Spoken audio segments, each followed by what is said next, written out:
Nous sommes le vendredi 28 décembre. C'est cette fin de semaine que tout se joue pour TV Liberté. Et nous n'y sommes pas encore. Est-ce que oui ou non, vous donnez les moyens à la première chaîne alternative de France de poursuivre son combat en 2019? L'année qui arrive sera source d'événements importants et peut-être de bouleversements. Vous allez donc avoir besoin d'une information sans filtre en donnant à TV Liberté. Vous donnez pour vos idées, pour ne pas être ridiculisé, blessé, moqué, humilié quotidiennement. Nous sommes, vous le sentez bien, à un tournant. Alors, aidez-nous, maintenant, tout de suite.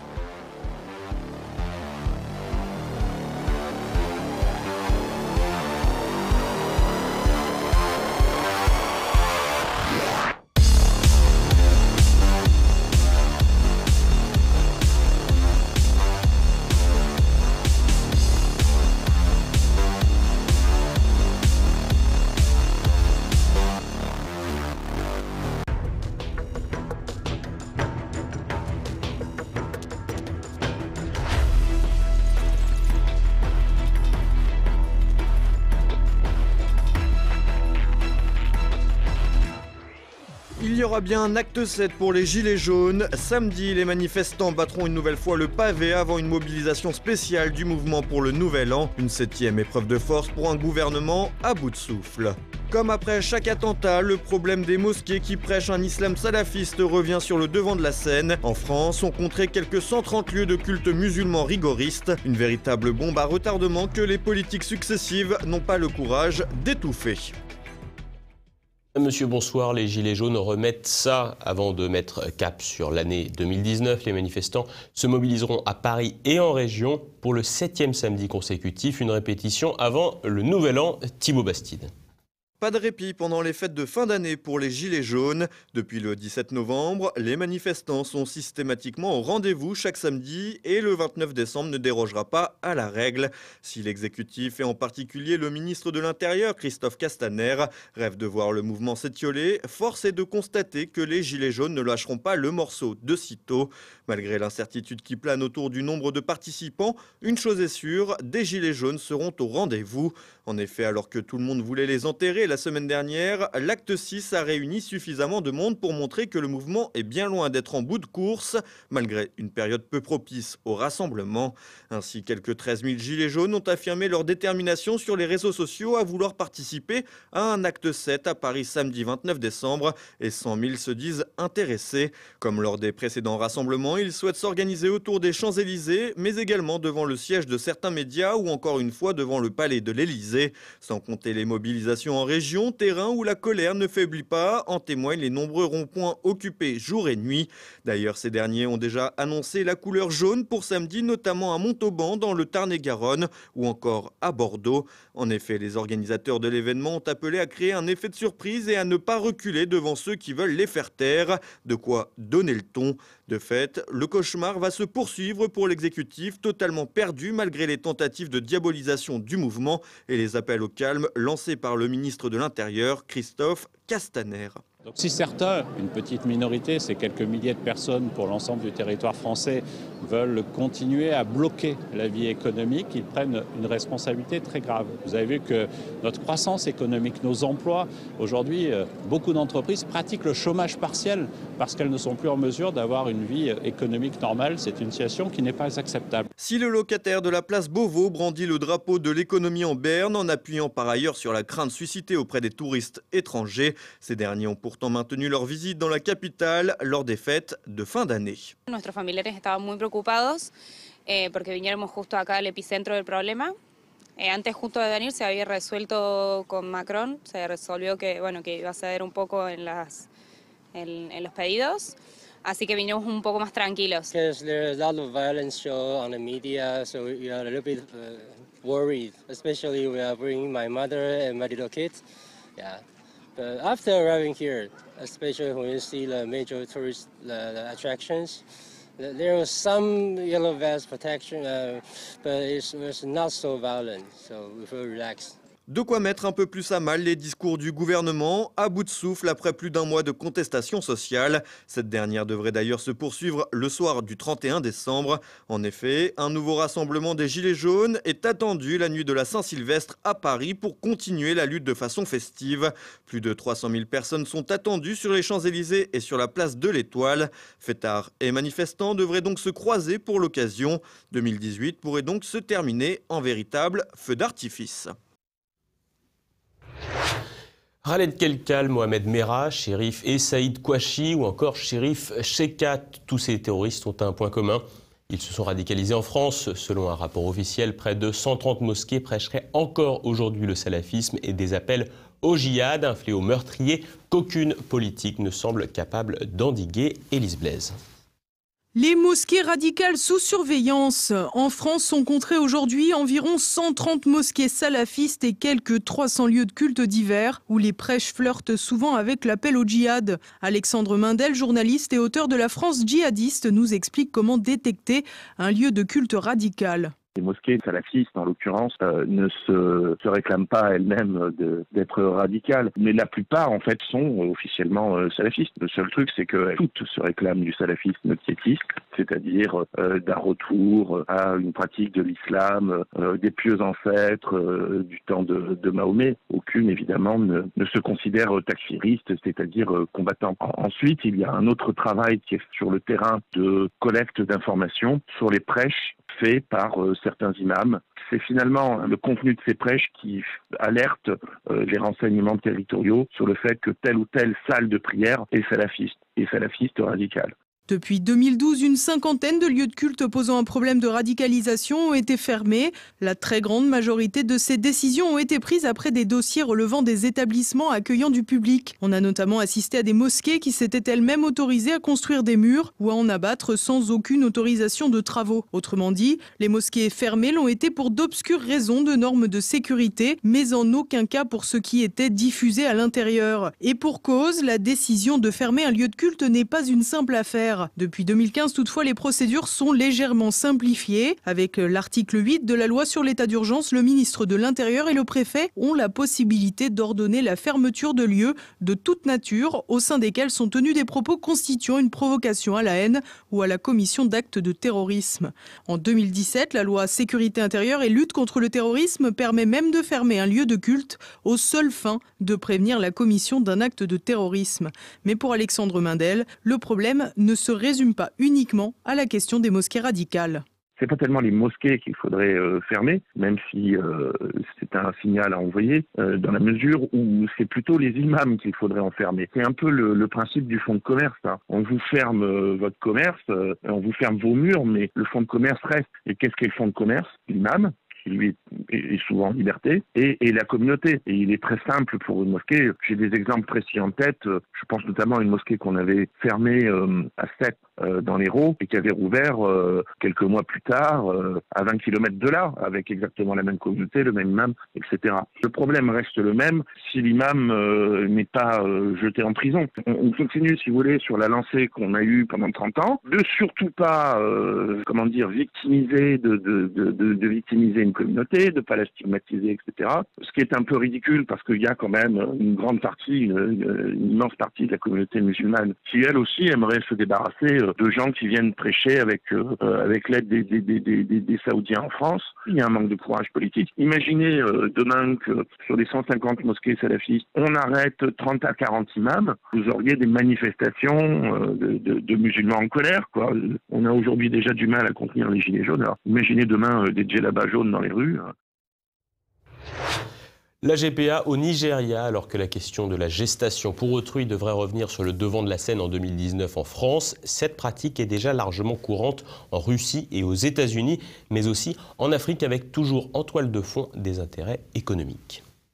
La GPA n'a décidément pas de frontières alors que les lobbies progressistes tentent de faire revenir la gestation pour autrui dans le débat parlementaire pour 2019 en France. De nombreux pays ont déjà franchi le pas. Et si les exemples de la Russie, des États-Unis et de l'Inde sont souvent évoqués, celui du Nigeria l'est bien moins souvent. Et pourtant, ce pays d'Afrique de l'Ouest, le plus peuplé du continent avec plus de 190 millions d'habitants, a déjà recours à ce commerce, comme en témoigne cette chef d'entreprise de conception. La gestation pour autrui existe au Nigeria et lorsque vous le faites légalement, vous signez les papiers nécessaires, vous faites appel à un avocat et vous avez une agence comme la nôtre qui vous guide pendant le processus. Vous êtes en sécurité. Et quand la mère porteuse accouche, l'hôpital vous confie le bébé directement. Un encadrement légal qui ne l'est finalement pas tant que cela puisque la GPA n'a pas d'existence réelle dans le pays, aucune loi n'autorisant ou interdisant la pratique. Et pour cause, le pays demeure profondément religieux, à courte majorité musulmane, 52% contre 47% de chrétiens, répartis à peu près respectivement dans le nord et le sud du pays. Le Nigeria voit les instances religieuses rejeter le développement de la GPA et faute d'un discours politique clair et surtout face à la difficulté à gérer un pays aussi peuplé, les autorités nigérianes semblent débordées. Ainsi, la gestation pour autrui se développe à la faveur de la misère, des femmes portant l'enfant d'autres femmes pour survivre économiquement. C'est le cas d'Ada, habitante de la plus grande ville du pays, Lagos, et qui a reçu 5 000 € pendant sa grossesse, ainsi qu'un logement. J'ai presque donné ma vie pour que nous déménagions. À ce moment, les tribunaux venaient pour expulser les familles des maisons et jeter nos affaires dans la rue. Ça m'était impossible à imaginer. Un business de la naissance qui se repose donc sur la misère et qui profite aux plus riches dans un pays où accoucher demeure très risqué pour les femmes puisqu'on recenserait aujourd'hui plus de 800 décès pour 100 000 naissances au Nigeria. Mais l'économie de la GPA pourrait bien ne pas se limiter aux seules frontières du pays et tendrait même à devenir un commerce ouvert sur le monde.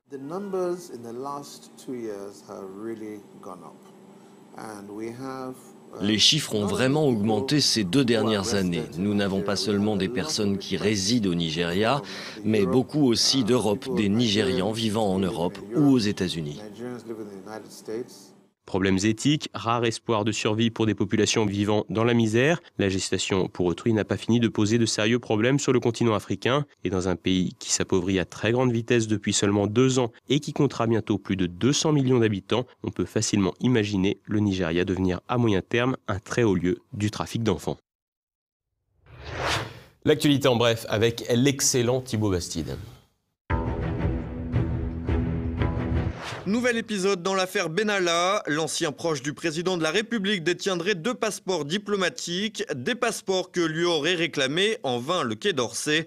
Face à cette nouvelle affaire dans l'affaire, certains estiment, en se basant notamment sur le déplacement au Tchad, 3 semaines avant la venue du président Macron, que l'individu agit toujours en sous-main pour le président et que la demande de restitution des passeports ne serait qu'une assurance de façade pour les services français.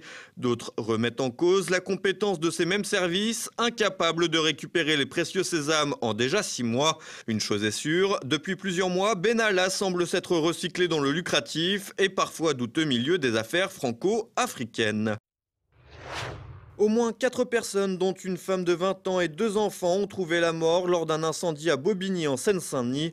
Les corps des victimes intoxiquées par les fumées ont été retrouvés à proximité de l'ascenseur. Un riverain a confié qu'un autre incendie s'était déclaré il y a seulement quelques mois, affirmant qu'il n'y avait pas d'entretien assuré dans l'immeuble. De son côté, le maire UDI de la ville, Stéphane De Paoli, assure que l'immeuble a été rénové il y a peu. Un pompier aspergé d'acide. Cette agression a eu lieu mercredi lors d'une intervention dans un foyer de jeunes travailleurs dans le 20e arrondissement de la capitale. Le soldat du feu a été emmené en urgence à l'hôpital et les médecins estiment que malgré quelques rougeurs, il récupérera progressivement la vision. L'auteur des faits a pour sa part été transporté à l'infirmerie psychiatrique de la préfecture de police. Feu, le président russe Vladimir Poutine s'est félicité mercredi d'un essai réussi de tir d'un nouveau missile hypersonique, saluant au passage l'arrivée d'une nouvelle arme stratégique russe. Le missile, nommé Avangard, est lancé depuis le sud du pays, aurait atteint sa cible, située à quelques 4000 km du lieu de lancement dans la péninsule du Kamchatka. Une annonce qui intervient dans une séquence de retrait des grandes puissances de traités limitant la course à l'armement. La vie reprend en Syrie et les relations diplomatiques aussi reprennent et c'est au tour des Émirats arabes unis de faire leur grand retour à Damas, 7 ans après avoir rompu leurs relations diplomatiques avec le pays. Un signal fort pour le pouvoir en place et qui pourrait coïncider avec le retour d'une dynamique économique et d'échanges internationaux. Ciel bleu et inquiétant jeudi soir à New York, aux États-Unis. À 21h10, de nombreux New-Yorkais ont assisté à un étrange phénomène. Une partie du ciel s'est mise à briller, une lueur le rendant bleu. Il n'en fallait pas plus pour agiter les réseaux sociaux états-uniens avec l'apparition d'une multitude de théories plus ou moins drôles, allant jusqu'à la suspicion d'une invasion imminente d'extraterrestres. Très rapidement, les autorités de la ville ont rassuré les badauds, leur affirmant qu'il ne s'agissait que d'un feu dans un site de production électrique. Un feu engendrant flash lumineux bleuté. La police a même affirmé plus tard dans la soirée que l'incendie était maîtrisé sans apporter plus de précision sur d'éventuelles victimes ou sur les conséquences écologiques et donc médicales que pourrait engendrer cet incident. Et voilà, c'est bientôt la fin de cette édition. Comme chaque vendredi, vous pouvez vous procurer le quotidien présent de fin de semaine à la une, les droites en pointe. Et dans un instant, notre Zoom du jour avec l'écrivain Slobodan Despot. Notre concept est un petit peu anachronique ou rétrofuturiste par rapport à ce qui se fait sur Internet. Le contenu que nous diffusons, c'est une lettre rédigée sous la forme d'un magazine d'ailleurs, qui paraît tous les dimanches matins depuis la fin 2015, donc plus de 3 ans maintenant. Et nous tenons beaucoup à cette singularité parce que effectivement nos contenus se retrouvent sur le site, mais ce que nous avons de spécial, c'est que nous écrivons aux gens. Ils ne viennent pas sur le site chercher des informations, nous les leur envoyons sous une forme que je rédige d'ailleurs avec plusieurs auteurs, etc., comme un magazine internet si vous voulez. Et ce soir, retrouvé immédiat, Jean-Yves Le Gallou et Nicolas Faure évoquent le traitement médiatique des Gilets jaunes, les intox de Noël et le scandale en Allemagne d'un journaliste récompensé pour des articles falsifiés. Dimanche, Guillaume de Thieulois vous donne rendez-vous dans un terre de mission consacré à l'évolution des droits de l'homme depuis 1948. Et tout de suite, une nouvelle chronique de la France de Campagnol avec Christian Combaz. C'est maintenant la fin de cette édition. Merci de votre fidélité. Bonne fin de semaine à tous. À lundi. Bonsoir.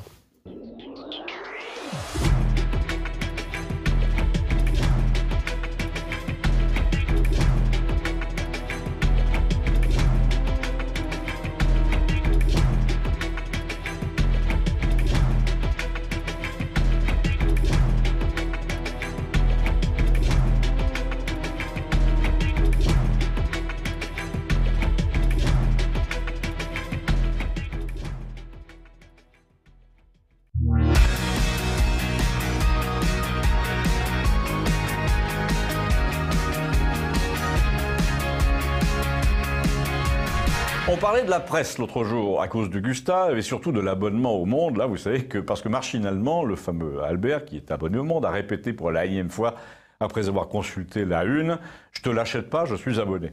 Alors là, Gustave ne l'a pas raté, il a dit « En ce moment, tu ne devrais pas t'en vanter ». Ah bon, et pourquoi ? Alors là, c'était parti à propos du journal Le Monde. On a entendu des choses assez intéressantes que je vais essayer de reconstituer. D'abord, Gustave a lancé la conversation sur le thème de l'incroyable uniformité de la presse quand il s'agit de traiter le même événement et qui se traduit de plus en plus par l'expression « ce qu'il faut savoir ». Quand on lit quelques livres, a dit Gustave, et tu m'excuseras, c'est quand même mon métier, on essaie de tirer une philosophie implicite de ce qu'on entend. Et la philosophie en ce moment, la formulation en vogue, c'est qu'il existe une seule interprétation d'un événement en train de se produire, et cette interprétation officielle a maintenant sa définition dans la presse, c'est ce qu'il faut savoir. Ce qu'il faut savoir, ça veut dire que vous n'écoutez pas les autres, ne suivez pas votre intuition, ne faites pas votre analyse tout seul, on vous dit ce qu'il faut retenir. Par exemple, si on vous dit ce qu'il faut savoir sur les violences à l'entrée de l'autoroute X ou Y, c'est assez clair. Ils veulent que tu saches que ce sont des violences et pas des dégradations. Donc ils ont l'air de dire qu'on a maltraité des personnes et pas du matériel, alors qu'on n'a pas vu d'employés blessés. D'ailleurs, il n'y a plus d'employés, ce sont des machines. Et quand ce sont des accès d'autoroute, on te cache donc l'essentiel, c'est qu'il s'agit de péage et que donc si un commando s'attaque au péage, c'est qu'il y a peut-être un rapport, un lien entre ce qu'on te demande de payer et ce que fait le commando. Mais visiblement, cet aspect de la question ne fait pas partie de ce qu'il faut savoir selon Le Monde. Le Monde a dit son défenseur, fait comme les autres journaux, il rend compte de ce qu'il voit. Eh bien, a répondu Gustave, nous dirons qu'il ne voit pas certaines choses et qu'il ne peut donc pas en rendre compte. Comme ça, tu seras content. Et qu'est-ce qu'il ne voit pas, nous dit le fervent lecteur, Il ne voit pas, mais il n'est pas très observateur, que les autoroutes ont été payées par nos impôts sur des dizaines d'années pour être revendues une misère à des sociétés privées qui s'engraissent à raison de 25% d'augmentation par an, oui c'est le chiffre 2015, avec doublement du dividende aux actionnaires. En fait, pour résumer, l'État avait consenti 25 ans aux sociétés pour se refaire de l'investissement. Et 10 ans seulement après, elles étaient super bénéficiaires, elles engraissaient déjà leurs actionnaires. Le journal Le Monde ne te dit pas, et pour cause, que lorsque tu veux avoir le détail des contrats de travaux, des marchés passés entre l'État et les sociétés d'autoroutes, tu es obligé d'aller au tribunal administratif. Et qui t'y oblige? Eh bien, Emmanuel Macron, qui était ministre des Finances à l'époque, car il ne voulait pas les donner, les chiffres. Et qu'a dit le tribunal administratif? Vous devez montrer les contrats de travaux, c'est légal. Et qu'a fait Emmanuel Macron? Eh bien, il a fait appel comme ministre des Finances de la décision pour qu'on n'autorise pas ce que le tribunal administratif venait pourtant de déclarer légal, à savoir l'accès aux documents des travaux. Qui les a réalisés, sur l'intervention de qui, pour le compte de quel ami du pouvoir, etc.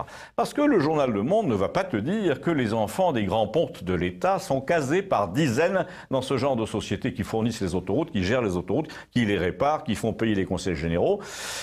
Tu vas me dire, puisqu'ils font plein d'argent, au moins c'est eux qui payent les réparations et les nouveaux tronçons. Tu plaisantes ou quoi? Quand ils empruntent pour faire des travaux sur 10 ans, c'est l'État qui leur paye les intérêts de l'emprunt. Mais c'est donc pas privé? Si, mais l'État leur fait une fleur et paye leurs intérêts. À qui? Aux banques. Ah, on comprend mieux pourquoi Macron n'a pas voulu qu'on aille voir dans les dossiers. Puis il y a encore pire, c'est que les gens qui s'occupent de ça et qui se prennent des salaires monstrueux sont donc souvent des amis du pouvoir, genre le fils de Rocard, Alain Minc, grand copain du Monde, tiens justement, et grand copain de Macron aussi. Et là, l'abonné au Monde, qui venait tout de même d'encaisser le choc de cette discussion, a fait un truc assez classique. Il a répondu « n'importe quoi. Alain Minc n'est pas grand copain du Monde. Il s'est fait écarter lors de la reprise du journal. » Et Gustave lui a fait observer que ça lui ressemblait bien, c'était bien socialiste, ça, cette façon de contester un détail du tableau, alors que toi, tu viens de peindre une fresque. Non, a dit Gustave, je te laisse pas continuer, je te laisse pas parler, parce que j'allais conclure justement. Pourquoi est-ce qu'ils ont brûlé le péage? Parce que la société a dit qu'elle allait envoyer des lettres pour faire payer les voitures qui sont passées gratuitement. Vu le contexte, vu que le péage a augmenté de 20% en 10 ans, vu les thèmes des Gilets jaunes, c'était plus que maladroit. D'ailleurs, ils ont annulé cette décision. C'est ce qui fait que l'action des deux sociétés va plonger, tu vas voir, ça a déjà commencé, ce sera l'une des grandes concessions de toute façon, s'ils se mettent autour d'une table. Le Conseil d'État n'a qu'à dénoncer ces contrats malhonnêtes de privatisation, et l'État recommencera à se faire 15 milliards tous les 5 ans. Non, a dit Gustave, tu es gentil, mais je n'ai pas le temps d'écouter ta réponse, il faut que j'aille chercher ma nièce. Nous non plus, nous n'avons pas le temps d'écouter l'abonné au Monde qui nous fatigue un peu, mais voilà quand même des chiffres qu'on ne lit pas beaucoup dans la presse, heureusement. Il nous reste le comptoir de Campagnol. Abonnez-vous, merci.